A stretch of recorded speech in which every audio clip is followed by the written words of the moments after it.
형제들아, 신령한 것에 대하여 나는 너희가 알지 못하기를 원하지 아니하노니 너희도 알거니와 너희가 이방인으로 있을 때 말 못하는 우상에게로 이끄는 대로 끌려갔느니라. 그러므로 내가 너희에게 알리노니 하나님의 영으로 말하는 자는 누구든지 예수를 저주할 자라 하지 아니하고 또 성령으로 아니하고는 누구든지 예수를 주시라 할 수 없느니라.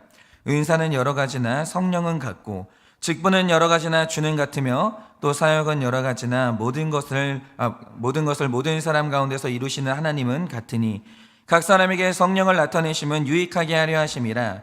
어떤 사람에게는 성령으로 말미암아 지혜의 말씀을, 어떤 사람에게는 같은 성령을 따라 지식의 말씀을, 다른 사람에게는 같은 성령으로 믿음을, 어떤 사람에게는 한 성령으로 병 고치는 은사를, 어떤 사람에게는 능력 행함을, 어떤 사람에게는 예언함을, 어떤 사람에게는 영들 분별함을, 모든 사람에게는 각종 방언 말함을, 어떤 사람에게는 방언들 통역함을 주시나니. 다 같이 읽겠습니다. 이 모든 일은 같은 한 성령이 행하사 그의 뜻대로 각 사람에게 나누어 주시는 것이니라. 아멘. 기도하겠습니다.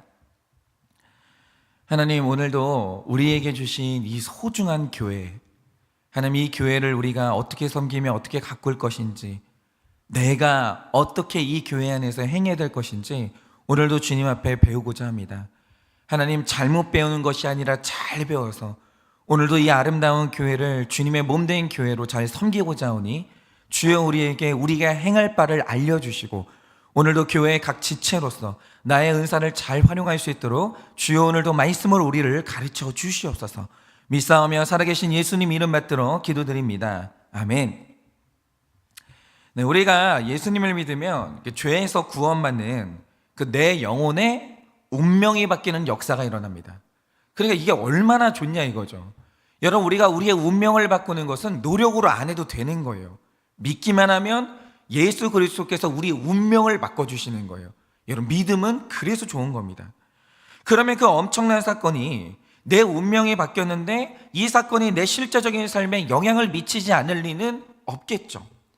그러면 예수님을 믿고 구원받아서 가장 달라지는 것이 뭐냐라고 할 때 신약 성경이 유독 강조하는 게 뭐냐 하면 너희가 자유를 얻는다라는 거예요.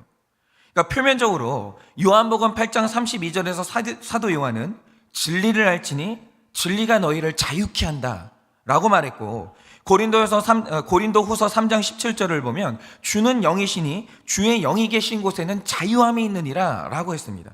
그러니까 구원의 선물인 진리의 성령님이 우리에게 주시는 게 뭐냐? 바로 그게 무한한 자유예요. 무한한 자유. 그런데 중요한 건 이거죠. 이 고린도 교회 성도들이 예수님을 믿고 난 후에 주장한 게 뭐냐면 나는 예수님으로부터 무한한 자유를 받았다는 거예요. 무한한 자유. 그들이 이 설교를 들었을 거 아닙니까? 너희가 예수를 믿으면 성령을 받으면 자유를 받는다. 나한테 무한한 자유가 있다라고 주장을 했어요. 여기까지는 좋았습니다. 그런데 문제는 그들이 자유롭게 내가 하고 싶은 대로 했어요. 자유를 마음껏 발산했다 이겁니다. 그런데 자유를 발산하니까 지금 이 교회에 분열과 다툼이 일어나요. 질서가 무너지기 시작하는 거예요. 여러분, 그럼 보세요. 열매가 그 나무의 정체를 드러낸다고 했는데 그들이 행사하는 자유가 문제와 분열이라는 열매를 맺었어요. 그럼 여기서 드러나는 게 뭐겠습니까? 지금 이들이 행사하는 자유는 하나님이 주신 자유가 아니라는 거예요. 하나님이 원하셨던 자유가 아니라는 거죠. 여러분, 성령님은 방종하게 행하시는 분이 아니라 자유를 주시는 분이기 때문에 성령님께서 주시는 자유를 얻게 되면 질서를 즐기게 되고 구원을 얻게 하고 우리를 거룩하게 해요. 자유는 구원하고 연결되는 거예요. 그렇게 이해를 해야 되는 겁니다. 그래서 오늘 말씀에서 첫째로 던지는 질문이 뭐냐면 도대체 사도 바울이 말했던 그 자유가 뭐냐라는 거예요. 이걸 설명하자면 이렇습니다.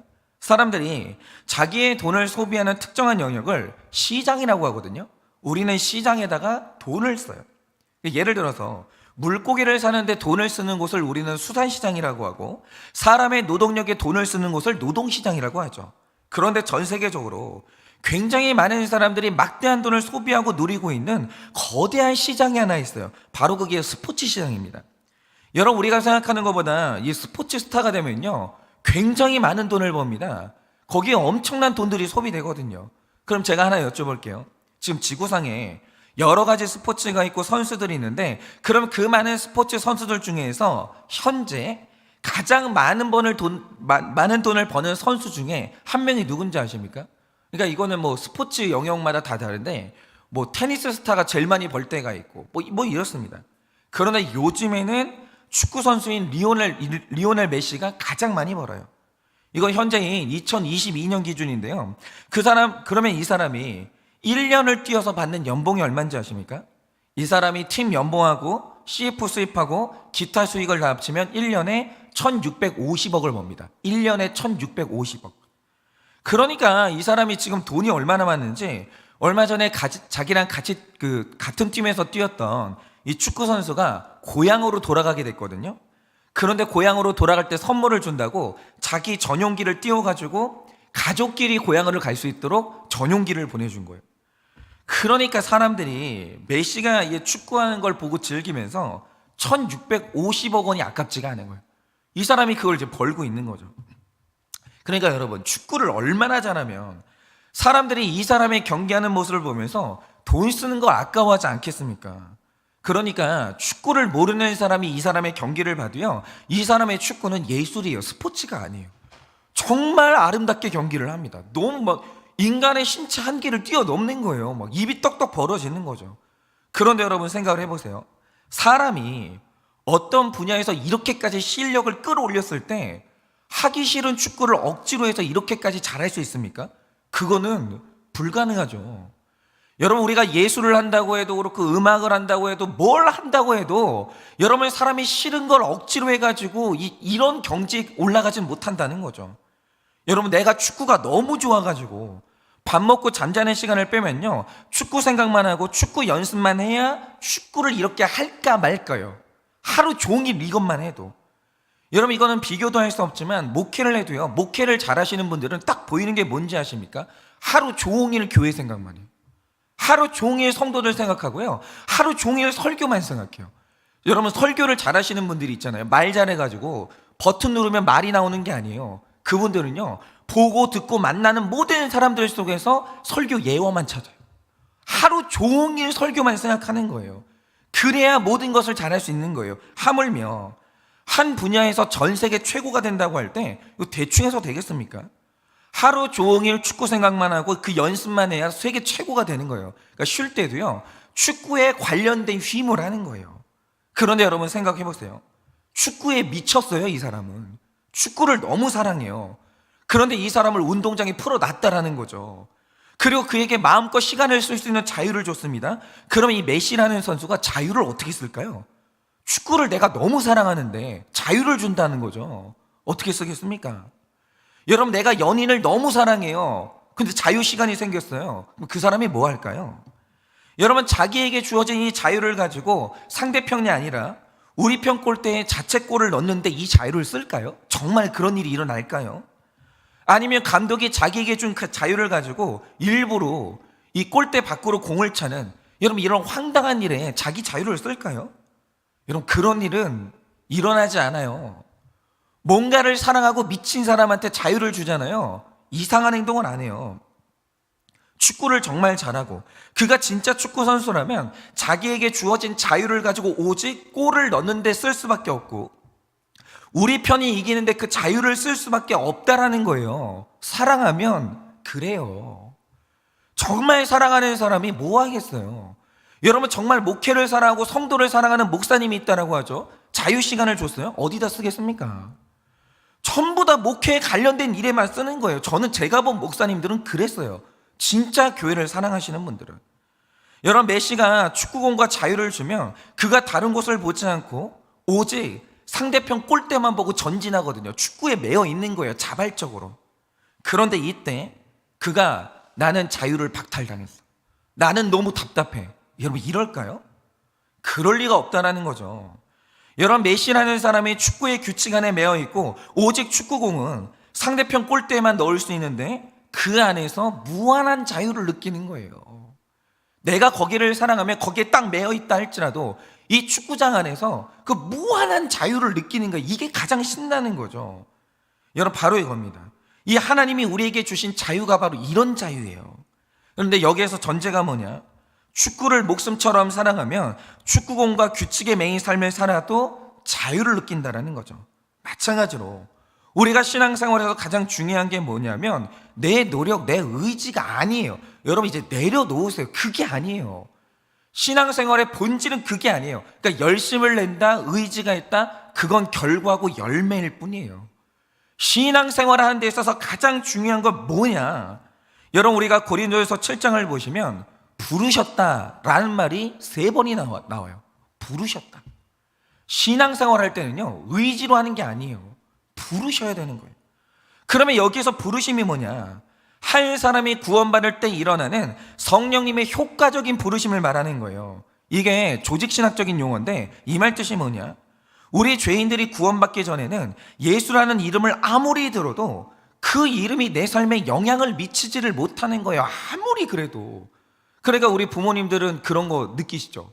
뭐냐면 우리 자녀들요, 하나님이 부르기 전까지는 부모님이 얘네들을 양육을 못해요. 일어나라, 교회 가자, 성경 봐라, 큐티해라, 아무리 소리 질러도요 안 돼요. 안 돼요. 그런데 어느 날 복음 안에 나타난 예수님이 내 구원을 위한 하나님의 선물인 것이 깨달아지면서 그냥 누가 짜낸 게 아니에요. 그 십자가만 생각하면 눈물이 나고 그분을 힘써 붙잡게 되고 누가 억지로 말하지 않아도 큐티를 저절로 하게 되는 때가 있다는 거죠. 그런데 사람이요, 내가 이전에는 그러지 않았는데 갑자기 그런 마음의 변화가 일어나는 이유가 뭐냐? 내가 노력한 게 아니고요, 훈련한 게 아니고요, 성령님이 어느 날 찾아오셔서 내 마음을 설득하시고 깨달을 수 있도록 부르셨기 때문이에요. 그가 부르셨기 때문이에요. 그러니까 성령님이 내 안에서 효과적으로 역사하시면 목사가 한마디를 해도, 목자님이 한마디를 해도 그게 효과적으로 이해가 되면서 충격적인 깨달음을 얻게 되는 거예요. 이상해요. 별말도 안 했어요. 그냥 한마디를 툭 했는데 충격으로 오는 거예요. 아, 그렇구나. 내가 죄인이구나. 내가 그동안 잘못 살았구나. 지나간 나의 삶이 회개가 되는 거예요. 그전에는 그러지 않았거든요.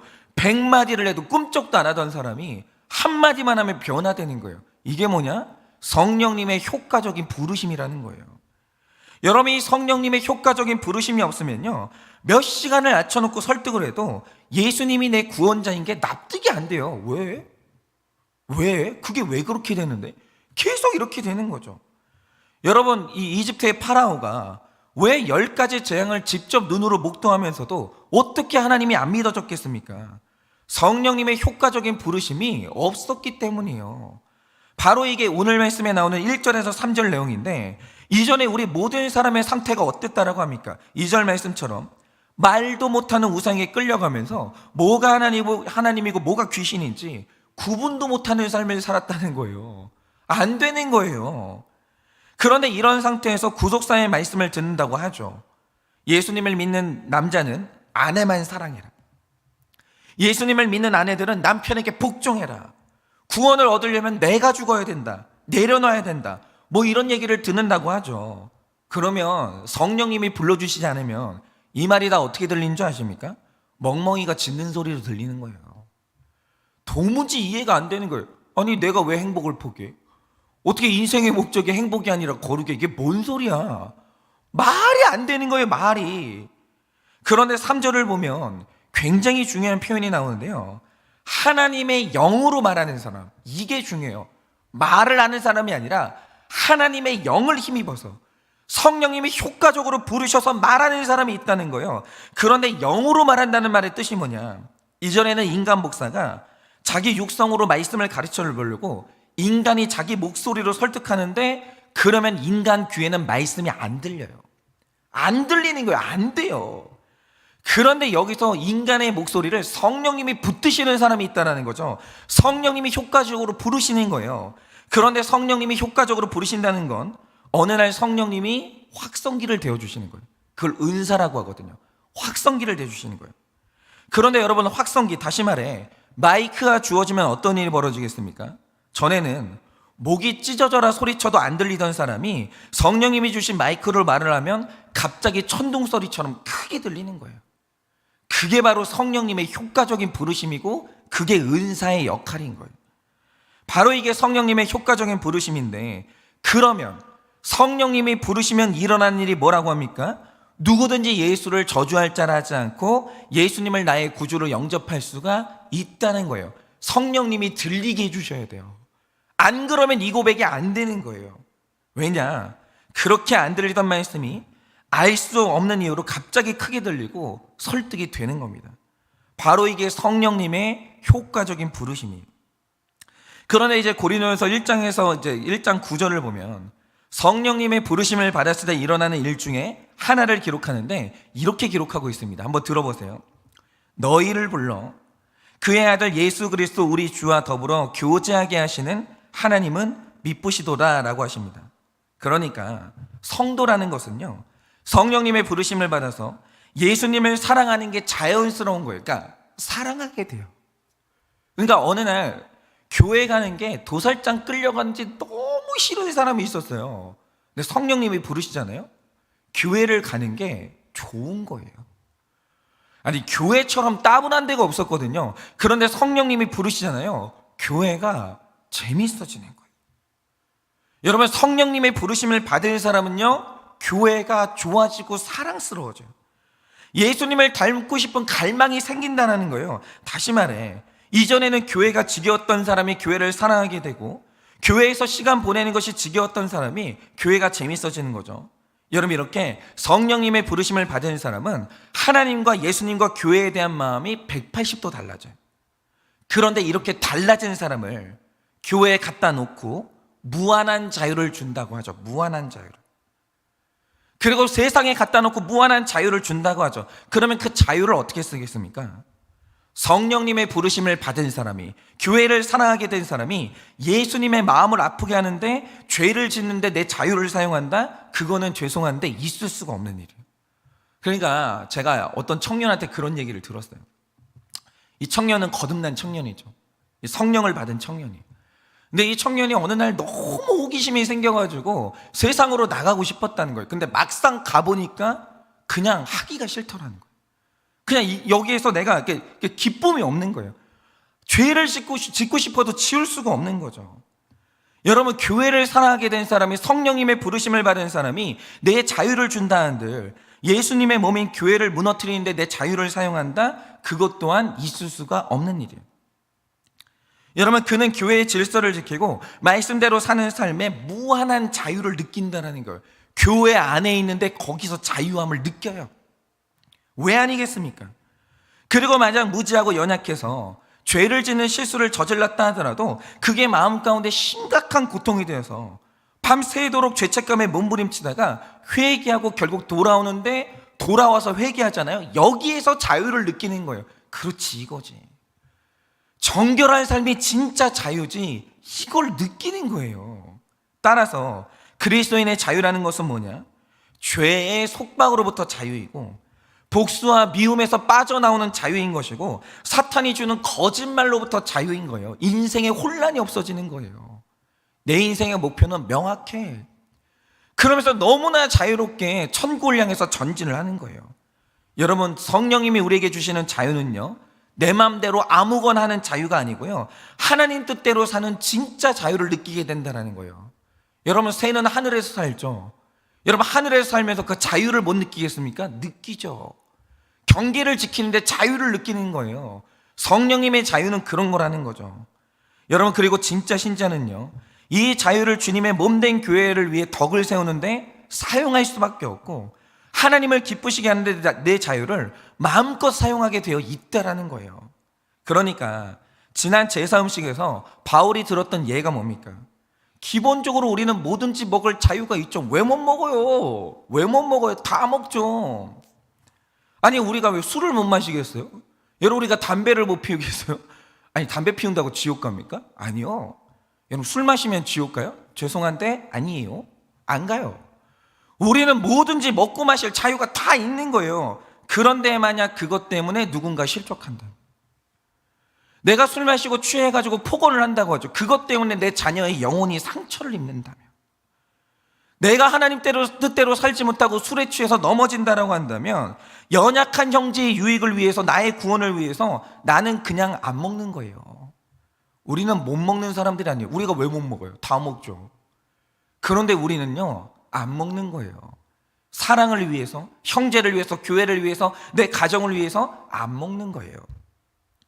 여러분, 이건 순전히 자유로운 선택입니다. 그리고 이 선택을 하면서도요, 나는 예수 믿는 바람에 내 맘대로 할 수 있는 게 아무것도 없다, 예수님 때문에 답답해 죽겠다, 이렇게 말하지 않아요. 무릇 성령의 부르심을 받은 신자는요, 교회를 세우는 쪽으로, 내 가정을 중수하는 쪽으로 내 자유를 사용할 때 나를 부르신 성령님이 그 마음에 기쁨을 주시고 생색이 나지 않도록 도와주신다라는 거예요. 여러분, 제가 믿는 주부들을 만났을 때 진짜 제일 많이 듣는 말이 있어요. 제일 많이 듣는 말. 그게 뭐냐? 목사님, 저는 예수님 안 믿었으면 진작 이혼하거나 바람 피웠을 거라는 거예요. 그런데 예수님이 믿어진 이후부터 가정을 지키겠다고 결심했고 가정에 매이기로 결심을 했다라는 거죠. 그리고 때로는 마음이 들뜰 때마다 말씀이 들려서 차마 죄를 짓지 못했다라는 거예요. 그런데 이건요, 아무도 내 자유를 박탈당했다 이렇게 느끼지 않아요. 그런 신앙 고백을 하시는 분들 중에 예수 믿어서 나는 내 인생의 모든 걸 잃어버렸어, 이렇게 말하는 사람 없어요. 여러분, 선교사님들을 보세요. 선교사님들은 인생의 모든 것을 다 포기했거든요. 그런데 그분들이 신세한탄하면서 사냐? 나는 억지로 여기 끌려왔다 이렇게 말하냐? 그런 분들 아무도 없습니다. 거기서 무한한 자유를 느끼고 사명감을 느끼고 구원의 확신을 느끼는 거예요. 나를 효과적으로 부르신 성령님 덕분에 죄의 유혹에서 자유롭게 되는 거예요. 여러분, 성령님이 주시는 자유는 이런 겁니다. 예전에는 거룩하게 사는데 자유가 없었거든요. 못하겠는 거예요. 그런데 점점 거룩하게 사는데 자유함을 느끼게 되는 거예요. 악한 영들의 속박에서 자유하게 되는 거죠. 여러분, 오늘 여러분들의 자유는 어느 쪽으로 흐르고 있습니까? 우린 다 자유가 있거든요. 내 자유, 시간의 자유, 몸의 자유, 생각의 자유, 여러분, 이 모든 자유가 여러분 어느 쪽으로 흐르고 계십니까? 여러분, 중독에 매여서 자유가 없으십니까? 감정에 매여서 자유가 없으십니까? 여러분의 자유는 지금 어느 쪽으로 흐르고 있어요? 여러분, 내 욕망이 자유롭게 풀리는 쪽으로 자유가 흐릅니까? 아니면 죄에서 벗어나는 쪽으로 자유가 흐르고 있습니까? 나는 이제 미움의 감정에서 해방됐어, 나는 이제 모든 중독에서 해방됐어, 이쪽으로 흐르고 있습니까? 여러분, 한번 나에게 있는 자유의 정체를 한번 뒤돌아보시면 좋겠어요. 여러분 다 자유 있거든요. 저도 자유 있고 여러분 자유 있어요. 저는 현재 이 자유를 가지고 날마다 사무실로 제 자유로 들어가요. 그리고 거기서 제 자유로 말씀을 묵상하고 목회를 하죠. 제 생각으로 날마다 그냥 이 교회에 매여 있어요. 그러면 여러분은 여러분의 자유를 어떻게 사용하고 계십니까? 그 자유의 정체가 뭐예요? 자유가 마음껏 발산이 돼가서 자꾸 죄를 짓습니까? 거룩해집니까? 그걸 한번 생각해 보시면 좋겠습니다. 그리고 두 번째로, 여러분이 4절에서 11절을 보시면 우리에게 자유를 주시는 성령님께서 모든 성도들에게 은사를 주셨다고 합니다.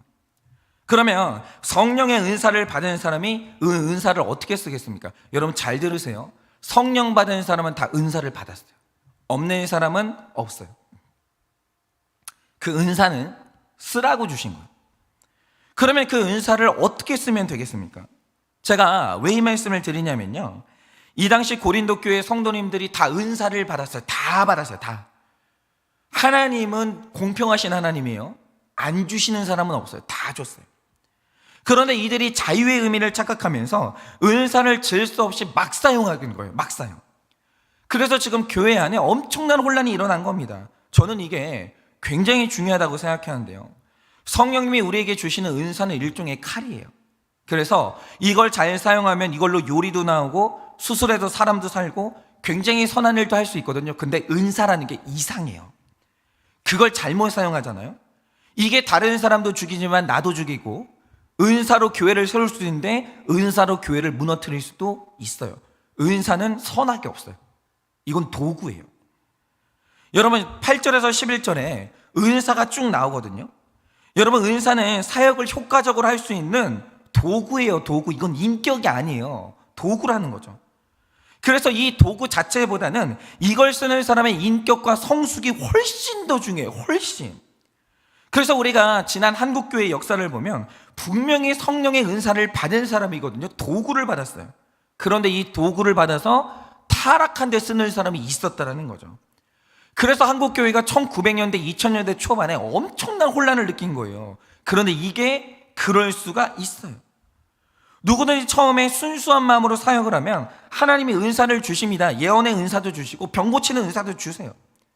그러면 은사는 순전히 도구이기 때문에 은사를 가진 마음에 사람이 순수하면 그걸로 병을 고치고 사람을 예수 믿게 만들고, 또 어떤 사람이 예언해가지고 나는 사라지고 예수님을 믿게 만드는 거예요. 이렇게 처음에 사역했던 사람이 많아요. 교회를 세웠습니다. 그런데 은사를 가진 사람들이 타락하기 시작했어요. 그래서 예언을 해가지고요, 그런 예언을 받은 적이 없거든요. 근데 내가 기도해 보니까 집사님, 하나님이 집사님 안 기뻐해. 이런 식으로 사람한테 두려움을 딱 줘가지고 사람을 조종하기 시작해요. 내 사람 만들고 그 사람의 재산과 이거 시간을 뺏기 시작해요. 병 고치는 은사를 딱 줬습니다. 병을 고쳤어요. 그럼 병 고친 사람이 누구예요? 나는 통로이고 예수님이잖아요. 근데 어느 날 병 고친 게 내가 되는 거예요. 그러면 살고 싶잖아. 내 말 순종해. 네가 감히 내 말을 어겨? 너 좀 있으면 암 걸려서 죽어. 이런 식으로 변질되기 시작하는 거예요. 그러면서 은사를 가진 사람의 교회를 일으켰었는데 은사를 가진 사람들이 교회를 무너뜨리게 된 거예요. 얼마든지 이렇게 될 수 있어요. 왜냐? 은사는 선악이 아니에요. 이건 도구예요. 그러면 우리가 하나 질문해야 될 게 이거죠. 진짜 성령 받은 사람은 그 무한한 자유를 가지고 이 은사를 어떻게 사용해야 되냐, 이거예요. 엄마는 엄마의 은사를 받았고 아빠는 아빠의 은사를 받았어요. 목사는 목사의 은사를 받았어요. 여러분, 이 은사를 어떻게 사용하시겠습니까? 일단 제가 가장 처음에 드리고 싶은 말씀이 뭐냐? 성령 받은 사람은요, 은사 있어요. 여러분 지금 다 은사 있습니다. 은사는요, 자기 행복을 위해서 사용하는 게 아니에요. 그게 아니라는 거죠. 여러분, 예를 들면 이런 겁니다. 여러분, 정의란 무엇인가라는 책을 보면 역사에 등장했던 철학 사상들이 쭉 나오거든요. 그런데 마이클 샌델 교수가 가장 문제적으로 느끼고 있는 이 철학 사상이 있어요. 그게 바로 공리주의예요. 말하자면 이런 거죠. 많은 분들이 알고 있는 것처럼 공리주의의 목적은 최대 다수의 행복이에요. 행복이 목적이에요. 최대한 많은 사람이 행복할 수 있는 결정이 있다. 그게 바로 정의라는 거예요. 그런데 이 공리주의의 약점이 뭐냐? 여기에는 반드시 희생되는 소수가 존재하는데, 소수의 불행과 희생은 행복할 수 있다면, 최대한 많은 사람이 행복할 수 있다면 어쩔 수 없다라고 여겨지게 된다는 거죠. 그런데 이게 우리의 삶에 실제적인 영향을 미치면 어떤 일이 일어나는지 아십니까? 그게 일어난 때가 있었어요. 여러분, 벤담이라는 사람이 공리주의 철학을 발표한 게 1800년도이고 그 시기에 수많은 사람들이 이 철학 사상에 물들었어요. 그렇지, 행복이 최고지. 그리고 행복할 수 있으면 이 자그마한 희생은 어쩔 수가 없어. 사람들이 다 설득이 된 거예요. 그래서 실제로 어떤 일이 일어났냐? 1800년대에 한 무역선이 바다에 나갔다가 조난을 당해요. 그래서 구명보트에 총 4명의 사람이 탔거든요. 여기에 3명은 어른이고 1명이 그리고 소년이었어요. 17살짜리 소년. 얘는 선원이 아니고 3명이 선원이었어요. 그래서 4명이 아주 오랜 시간 바다에서 표류하게 되는데, 그러니까 얼마나 목마르고 배가 고프겠어요. 그래서 모두가 죽을 위기에 처했는데, 이때 구명보트에 탔던 소년이 그만 목마름을 이제 이기지 못하고 바닷물을 벌컥벌컥 마신 거예요. 근데 여러분 아시죠? 바닷물 마시면 죽어요, 잘못하면. 그러니까 이 소년이 바닷물을 마시고 심각한 배탈이 난 거예요. 탈진이 된 거죠. 힘이 없어진 거예요. 그런데 소년이 이렇게 되니까 나머지 선원들이 서로 눈빛을 주고받고 결심한 게 뭐냐? 얘가 약해졌어요. 어차피 이렇게 된 거 우리라도 살기 위해서 소년을 잡아먹자, 이렇게 된 거예요. 그래서 약해진 소년을 죽이고 이들이 소년을 죽여서 먹고 이 배를 채웠어요. 그런데 어떤 일이 일어났냐? 불과 3일 만에 또 다른 배가 나타나면서 구조를 받은 거예요. 그런데 만약 여기에서 이 선원들이 소년을 죽이지 않고 버텼다면 이들은 다 살 수 있었어요. 왜냐? 3일 후에는 배가 나타나거든요. 그런데 이들이 그 사이에 소년을 죽여가지고 3명이 산 거예요. 그래서 이 선원들이 법정에 서게 됐습니다. 여러분 한번 생각해 보세요. 이들은 무죄예요, 유죄예요? 이게 관점이 이 사건을 완전히 다르게 만드는 거예요. 여러분, 이들은 유죄예요, 무죄예요? 여러분, 가정에 행복을 추구하는 사람들이 있어요. 나는 행복해야 되는데 내 자녀들 때문에 행복하지가 않는 거예요. 내 남편 때문에 행복하지가 않는 거예요. 그래서 내 아들 잡아먹는 사람이 있어요. 내 남편 희생시키는 사람이 있어요. 내 행복을 위해서. 유죄예요, 무죄예요? 관점에 따라 다른 거예요. 여러분은 어떻게 생각하십니까? 행복할 수만 있다면 뭔가를 희생시켜도 괜찮나요? 그런데 중요한 건 이 선원들이 자신은 무죄를 주장했다는 거예요. 나는 무죄라는 거예요. 그 이유가 뭐냐? 그 당시에 공리주의적인 사고가 사람들을 지배하고 있었기 때문에 다수가 살기 위해서는 한 명을 죽이는 것에 대해서 죄책감이 없었던 거예요. 너무 당당한 거예요. 여기에 사람들이 충격을 받은 거예요. 그리고 우리가 공유하고 있는 이 철학에 뭔가 문제가 있다라는 걸 알게 되고 다른 대안을 내야 된다라는 생각을 하게 된 거죠. 여러분 잘 들으세요. 행복이 인생의 목적이 된 사회는요, 반드시 무시무시해져요. 굉장히 잔인해집니다.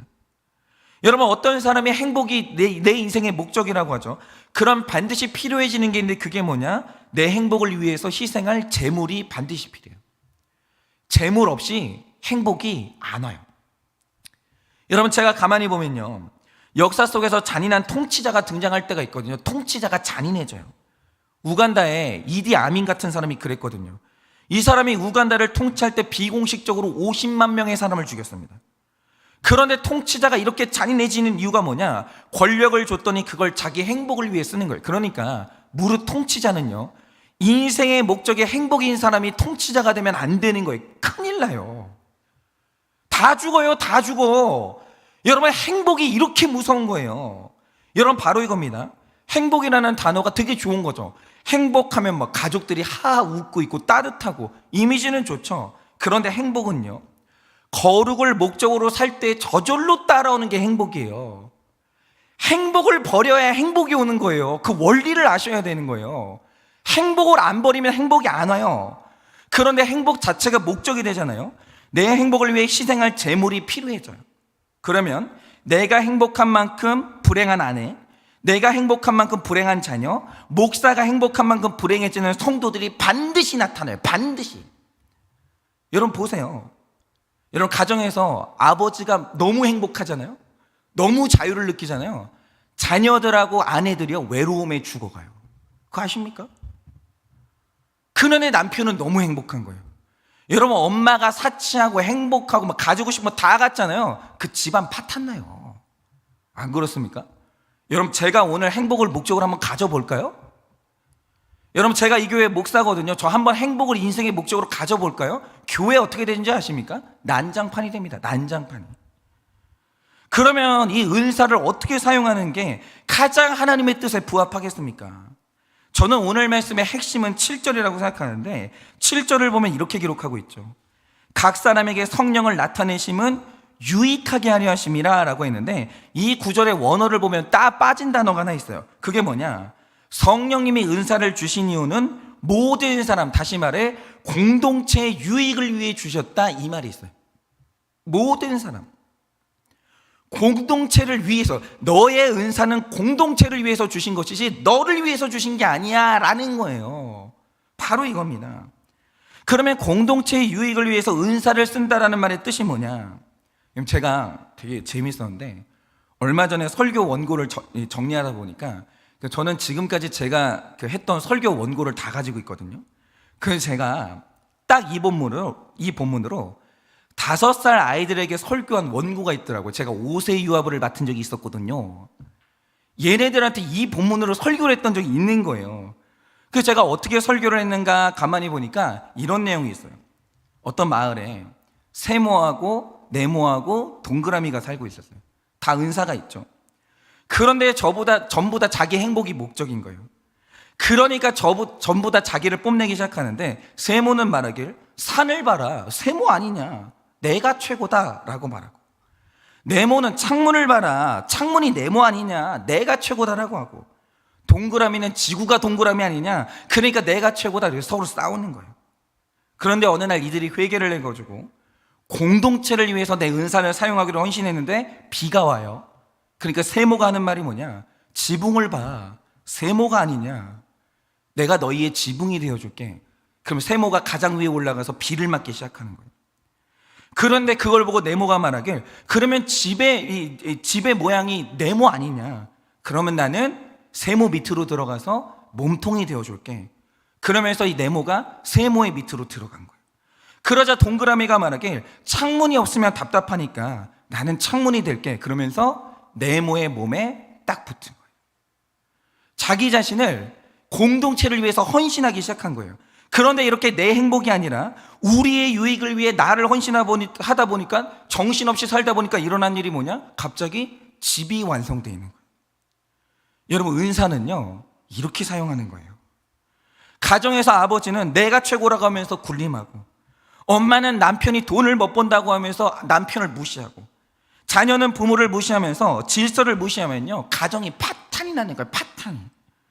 그런데 아버지는 가정의 비를 막아주는 집의 지붕이 되어주고, 어머니는 아버지의 질서 밑으로 들어가서 아버지가 버틸 수 있도록 돕는 배필이 되고, 자녀가 그 질서에 딱 붙어서 순종할 때 그때 그게 가정이 되고 그게 교회가 되는 거예요. 여러분, 은사는 이렇게 사용하는 거예요. 은사는요 행복을 위해 사용하는 게 아니에요. 은사는요 나를 위해 사용하는 게 아니에요. 그러면 집이 무너지고 교회가 무너져요. 여러분, 성령의 자유를 받은 사람은요 내 은사를 우리를 위해서 사용해요.